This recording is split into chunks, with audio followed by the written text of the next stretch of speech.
Hey y'all, it's Michelle from the Scattered Scrapper. Welcome to my channel. Today is day 11 of Scrap-O-Ween. It is Trick or Treat Tuesday, and the technique I'm going to be using today is the Vicki Boutin Art Crayons. I've used these a few times, but I'm always wanting to learn new ways to use things. So I have those. I've got some stencils. I have some Vicki Boutin Foundations paper. So let's get started. I'm following along with a Vicki Boutin live that she did about a month ago called Art Crayons 3 Ways. And I just have a piece of acetate here that I've scribbled some yellow and orange of art crayons onto, and I'm using some water in a paintbrush to get them really wet. So she was saying to make sure that they are very wet and have lots of water mixed in with them, because the very first layer that I'm going to do on here is what she calls the kiss technique. And I'm just doing a little bit of splatters around. And what I'm going to do is pick it up and just kind of barely touch it to the paper. And if anyone has ever watched, Bob Ross, the way I kind of think of it is he always said, oh, well, it left me. Oh no, I was about to say it and it's gone. Oh, let's see, how did he say it? Barely a hair and some air or something like that. Oh god. Well, shoot.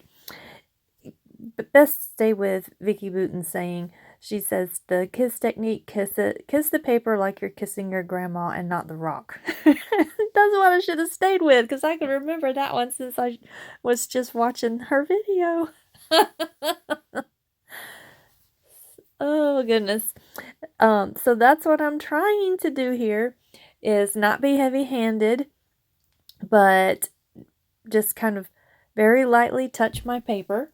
So here I've put the yellow and the orange kind of up at the top, and then I put some more of, I brought in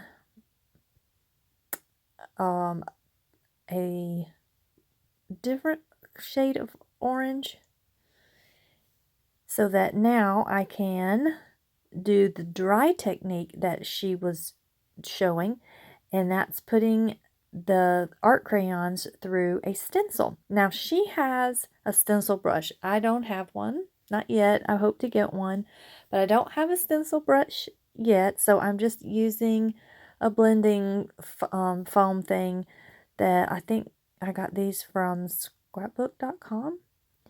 And then she said to have the crayon go a little further, go ahead and spritz it with just a little bit of water, and then she said it acts more like an ink. So I did that. So I got some more of these jack-o'-lantern faces on there. And now I'm kind of going for a tone-on-tone look for this. So I do the same thing down here on the bottom with the lighter orange. It's actually, I guess it's a dark yellow and not a light orange, although the crayon itself looks like an orange. The orange looks like it's red, and the yellow looks like it's an orange, and then that other yellow is really light. Oh my goodness, it's kind of hard to tell what kind of color, or what the true color is. So I guess that means I need to swatch them. That way I will know exactly what they look like. So here I'm using a gray for these spooky eyes, and I'm putting it on dry first. Well, no, it was kind of chalky, so I went ahead and put the water on. And at first I'm thinking, oh my goodness, this is not even showing. It's just, there's no color there at all. until I lift it up, and there they are. And I just think that's so cool. Stencils are so much fun. You put it down, you kind of know what it's going to look like, but not really until you lift it up and there's that big reveal, and it's so fun. So I'm just going to put some more spooky eyes on this side and on the bottom. And I need to spritz my thing again. Oh, good. There I did. I was smart. And I spritzed it so I could get some more of that color. I find that with this light gray crayon, putting the water on it does help it stand out a whole lot more. So I've got that on there. And the next thing I'm going to do after I clean off my piece, well, I guess it's I don't know if it's acetate or just a piece of plastic, but I'm going to wipe that off really well. And then I could have left it here, but since I was following her kind of tutorial thing, I went ahead and went with this, and I was wanting to use the black, and I'm gonna put it on here with some splatters, and I kind of wished I'd have left it at that, because I think that my background looks really good just like this. But like I say, I'm following her, I guess, tutorial. And so, of course, she's the professional. So her background is just looking beautiful. And I'm like, oh no. I was like, what am I going to do now? It's like, okay, well, I'm just going to keep going with it. Hers is beautiful. Hers just looks so nice. So I'm just like, oh my goodness, what am I doing with this hot mess? But I keep kind of working with it, and I keep telling myself, it's just a background. You can put stuff on top of it. It's going to be fine. So I lift up a lot of the water off of the paper and kind of get this cleaned off. And I'm like, oh, I should have stopped while I was ahead. As of right now, I'm thinking, wow, this is really a trick and not a treat. But even with this very weird looking jellyfish on my page now, I like this better than what's to come. Because she kept going, and she did this technique where she put these shapes on. Well, hers were circles, but I'm doing a Halloween page, so I've got pumpkins and bats.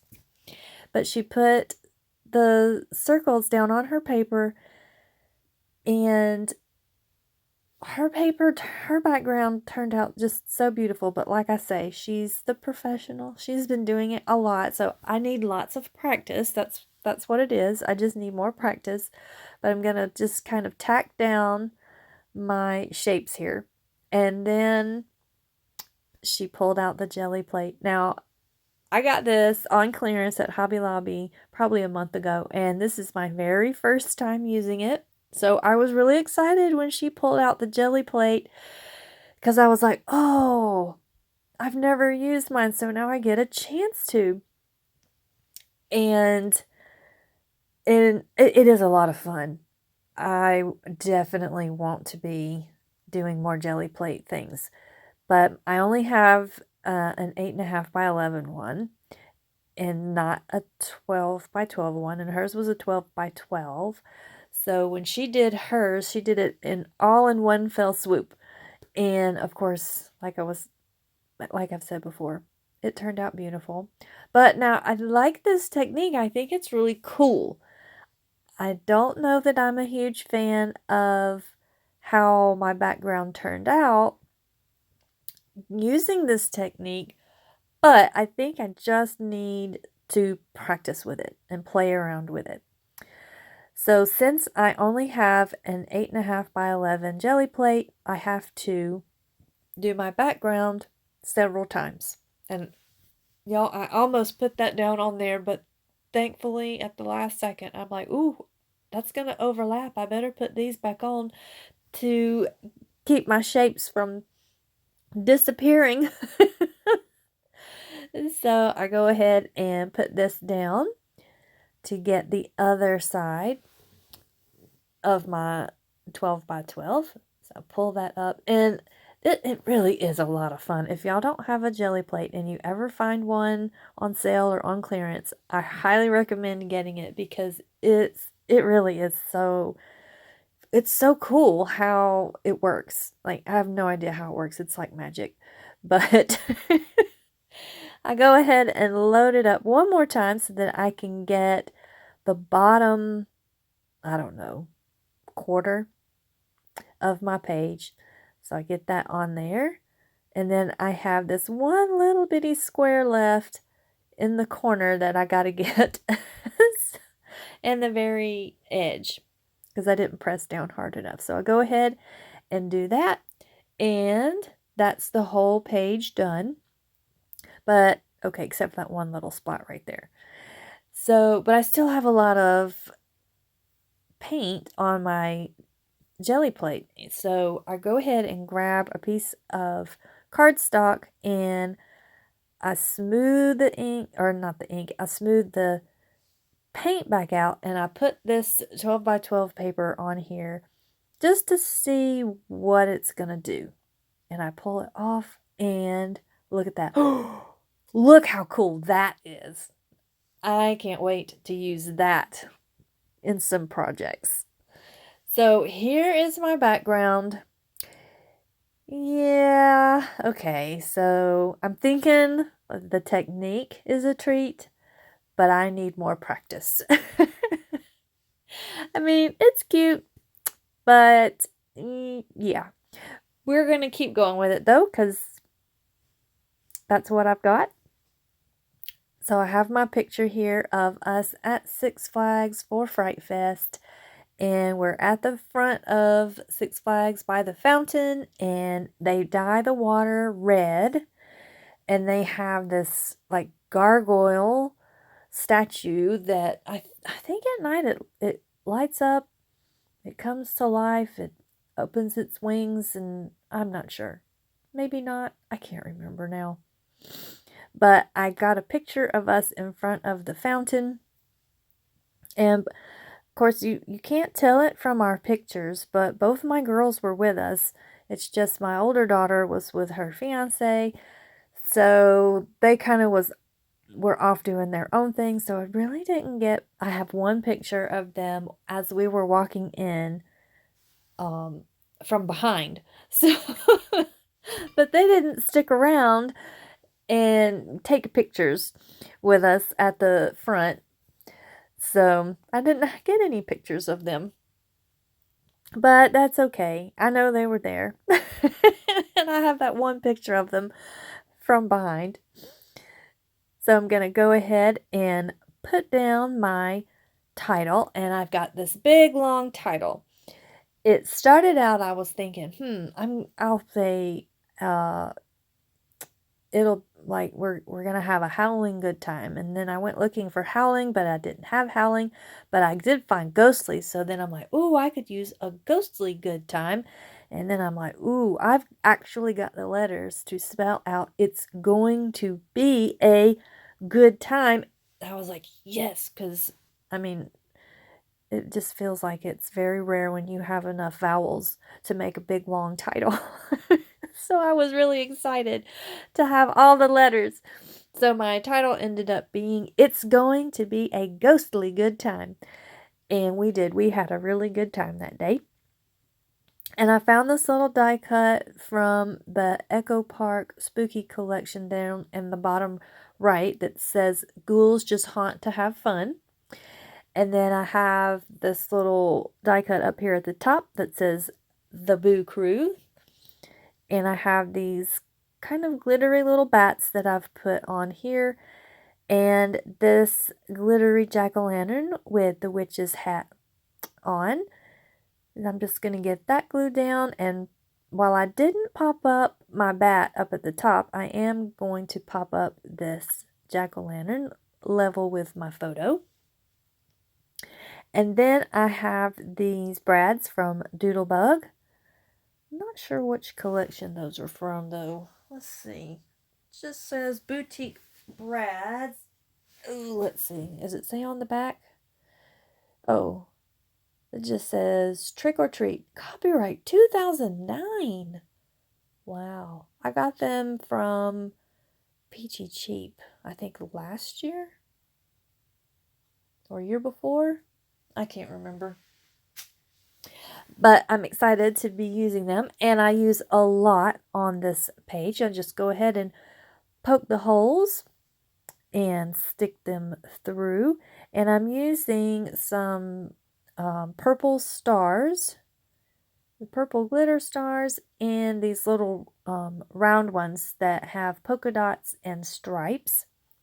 And I go ahead and cover the tines with some washi tape and trim off my die cut here. And then, of course, I look to see, do I want to? Oh, you know I do. Here comes the Distress Mica stain.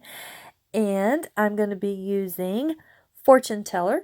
Since I have those little purple sparkly stars, I'd go ahead and put some purple sparkly mica stain down. And just kind of splatter that all around. And I'm trying to get some bigger splatters, as well as some small ones. And that is gonna do it. I hope you are enjoying this series. I hope that you're getting lots of scrapping time in yourself. And let's see, tomorrow is going to be Spooky Pocket Wednesday. So I'll have a video for you with some pocket scrapping. And I will see you tomorrow. Bye-bye.